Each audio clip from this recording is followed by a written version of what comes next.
Assalamualaikum warahmatullahi wabarakatuh. Halo semuanya, selamat datang kembali di channel YouTube Kuliah Teknokrat bersama saya Aulia Rahman Isnain pada mata kuliah Machine Learning. Di mana kali ini kita akan membahas topik yang akan kita bahas adalah Decision Tree atau pohon keputusan. Oke, sebelum kita masuk ke materi, adapun capaian pembelajaran kita pada pertemuan ini adalah pertama menjelaskan konsep dasar algoritma Decision Tree, termasuk struktur pohon, node, cabang, dan atributnya. Kemudian mengidentifikasi kelebihan dan kekurangan daripada algoritma Decision Tree dalam berbagai kasus klasifikasi dan regresi. Kemudian yang ketiga adalah menerapkan algoritma Decision Tree pada dataset nyata yang menggunakan perangkat lunak seperti Python dan Scikit-learn. Nah, yang keempat adalah menganalisis hasil model pohon keputusan dengan menggunakan metrik evaluasi seperti akurasi, presisi, recall, dan coefficient matrix. Baiklah, kita akan langsung masuk dalam materi pembahasan kita. Yang pertama adalah inductive learning, kemudian ada IDA, kemudian ada isu pada IDA, kemudian adalah pembagian ruang konsepnya. Baik, kita akan langsung masuk pada pembahasan yang pertama, yaitu inductive learning, di mana salah satu bentuk kecerdasan sederhana kemungkinan adalah dalam bentuk aturan atau rule yang merepresentasikan pengetahuan. Misal, untuk menentukan apakah suatu pasien terserang penyakit tertentu, dokter mencari tahu gejala-gejala yang ada. Nah, berdasarkan gejala-gejala yang ada, maka dokter akan memutuskan bahwa pasien ini memiliki suatu penyakit. Pada zaman dahulu, peneliti mentranskripsikan atau mentranskripsi aturan-aturan if then. Eksplisitnya adalah berdasarkan pengetahuan ahli. Nah, untuk membuat agent cerdas atau agen cerdas expert system, maka aturan yang sangat berguna adalah aturan itu sangat berguna. Tetapi proses transkripsi pengetahuan sang ahli menjadi aturan formal atau matematika adalah hal yang sangat sulit. Nah, terlebih lagi aturan-aturan yang sangat mudah dibangun cenderung tidak dapat diubah dengan mudah gitu ya. Nah, pada era big data seperti sekarang ini, kita dapat mengoptimasi hal tersebut dengan membuat aturan-aturan secara otomatis berdasarkan contoh data yang ada di machine learning. Pendekatan ini disebut dengan inductive learning, yaitu mengembangkan aturan klasifikasi yang dapat menentukan kelas suatu instan berdasarkan nilai atributnya atau fitur vektornya. Nah, cara paling sederhana diberikan pada gambaran nanti akan kita bahas, yaitu mendaftarkan seluruh kemungkinan aturan yang ada, kemudian menghapus yang kurang cocok. Di mana algoritma lebih baik adalah dengan mengembangkan pohon keputusan atau decision tree. Selanjutnya kita akan membahas tentang decision tree. Ya, decision tree ini adalah varian dari inductive learning. Di sini adalah salah satunya itu ID tree ya. Nah, IDA adalah salah satu algoritma varian decision tree. Decision tree dibangun berdasarkan asumsi bila atribut yang ada memberikan informasi yang cukup memadai, maka mampu membangun decision tree. Nah, yang mampu mengklasifikasikan seluruh instance di training data.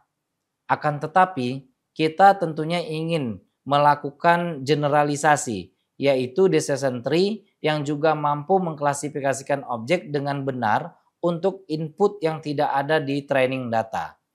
Nah, oleh karena itu kita harus mampu mencari hubungan antara kelas dan nilai atributnya. Kita bisa lihat di sini sebagai contohnya adalah pohon decision tree. Ya. Nah, kemudian di sini juga akan ada tabel, beberapa tabel di mana ada log, mungkin temperaturnya, humidity, windy, dan play-nya atau kelasnya. Oke, sebagai tabel berikut ini. Nah, strategi pembangunan ID3 adalah berdasarkan top down, rekursif, ya. Di pertama, kita bisa pilih atribut untuk root pohon. Nah, lalu membuat cabang untuk setiap nilai atribut yang mungkin. Nah, untuk masing-masing cabang, kita bisa buat subtree.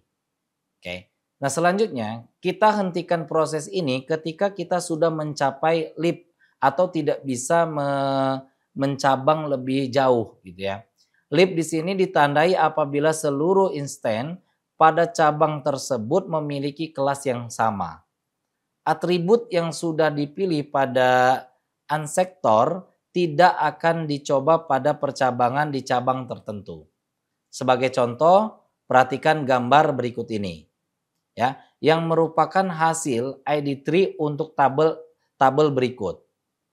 Nah, di sini bentuk elips merepresentasikan nama atribut, sementara age atau panah merepresentasikan nilai atribut, di mana bentuk segi 4 merepresentasikan klasifikasi kelas atau lib.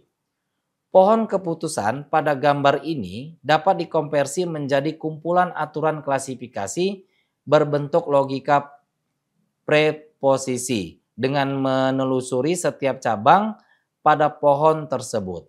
Ya, kita bisa bahas sebagai berikut ini, di mana if outlook adalah sama dengan sunny dan humidity sama dengan high, then maka play-nya sama dengan 0 dan seterusnya.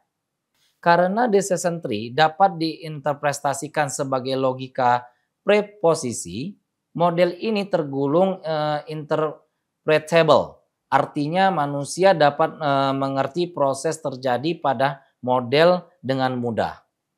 Nah, pada setiap langkah membangun ID3, kita menggunakan information chain ya untuk memilih kandidat atribut terbaik.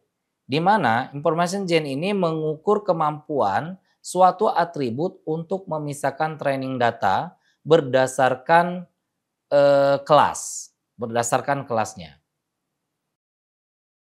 Sebelum kita masuk ke persamaan information chain, kita harus mengingat dulu nih yang sudah pernah kita bahas, yaitu adalah entropi terlebih dahulu.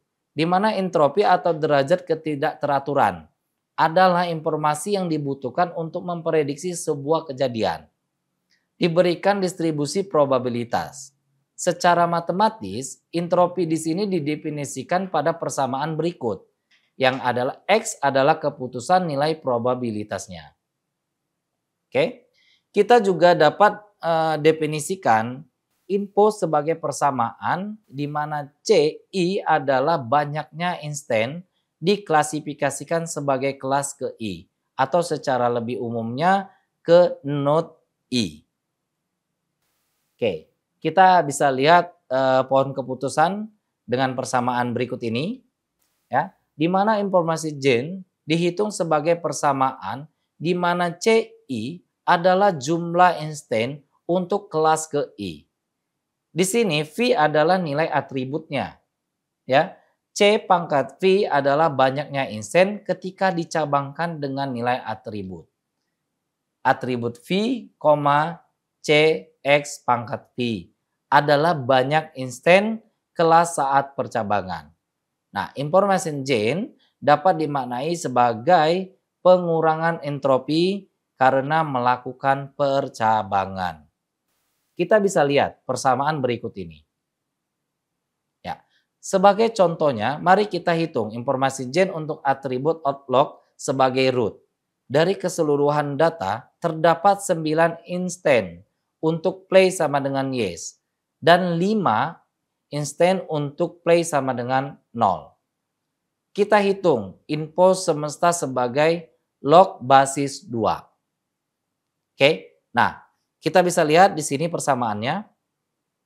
Kita hitung entropi untuk masing-masing nilai atribut outlook sebagai berikut ini.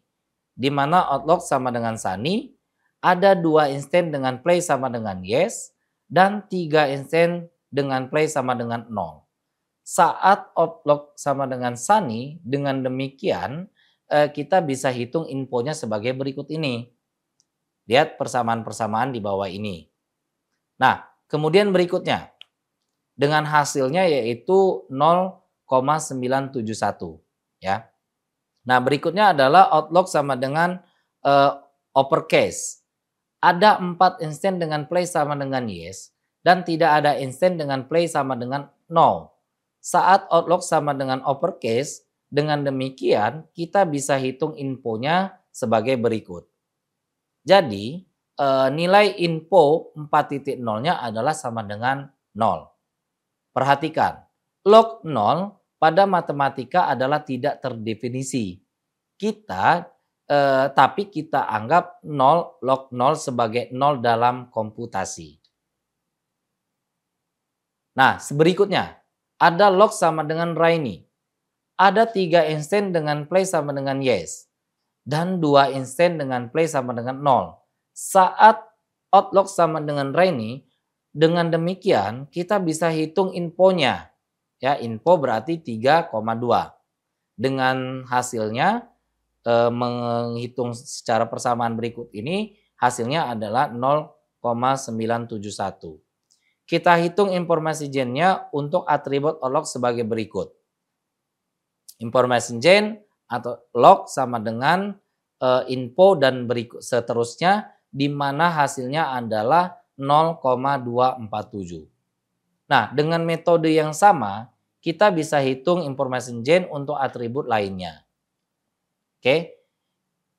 IG temperaturnya 0,029, IG humidity-nya adalah 0,152 dan IG windy-nya adalah 0,048. Dengan demikian, kita memilih atribut outlog sebagai root.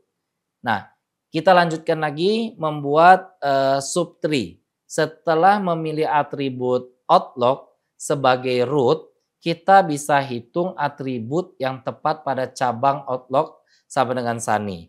Seperti diilustrasikan pada gambar berikut ini. Oke, pada outlog sama dengan Sunny terdapat 2 instant dengan kelas play sama dengan yes dan 3 instant dengan kelas sama dengan no. Play sama dengan 0.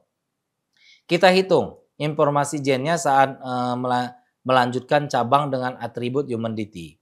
Nah, sebagai berikut ini. Ya, untuk setiap kedalaman, kita coba menggunakan atribut yang belum pernah dicoba pada level-level atas. Seperti yang sudah diilustrasikan, proses dilanjutkan sampai kita tidak bisa atau tidak perlu mencabang lagi. Oke, nah ini pohon keputusannya. Teman-teman bisa lihat beberapa pohon keputusan yang sudah kita buat dan sudah kita hitung sebagai berikut ini. Baik, setelah kita buat pohon keputusan di atas, maka selanjutnya kita akan bahas tentang isu pada ID tree. Nah, pada algoritma decision tree secara umum terdapat beberapa isu, antara lain sebagai berikut. Yang pertama yaitu mudahnya overfitting. Ya. Yang kedua masalah mengenai atribut continue. Kemudian yang ketiga adalah information gen yang memiliki bias terhadap atribut yang memiliki banyak nilai. Atau di sini bisa disebut highly branching attributes. Ya. Kemudian yang keempat di sini adalah data dengan missing value-nya. Beberapa sel pada tabel dataset tidak terisi. Kemudian yang kelima adalah data dengan unseen value, di mana misalnya nilai atribut yang tidak pernah dilihat pada training data muncul pada saat testing. Nah, berikutnya adalah kita pembagian ruang konsep. Di sini ada hubungan antara algoritma decision tree dan model linear. Pada model linear, kita semacam membagi-bagi ruang konsep atau semesta data menjadi ruang per kelas menggunakan garis pembatas linear.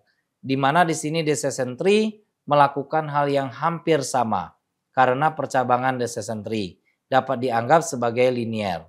Nah, sebagai contoh kita bisa ilustrasikan di gambar ini, di mana semesta adalah suatu ruang konsep, tiap ruang merepresentasikan suatu cabang dari root sampai dengan leaf.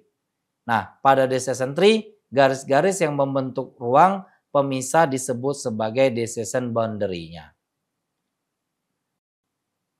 Baiklah, mungkin cukup sampai di sini dulu pertemuan kita pada kali ini. Kita akan lanjutkan pada pertemuan berikutnya, di mana tadi kita bisa simpulkan materi yang sudah kita pelajari adalah inductive learning, kemudian ID3, kemudian isu pada ID3, dan berikutnya adalah pembagian ruang konsep. Terima kasih atas perhatiannya. Sampai jumpa kembali pada mata kuliah Machine Learning di kelas berikutnya dengan topik yang lebih lanjut lagi. Terima kasih. Assalamualaikum warahmatullahi wabarakatuh.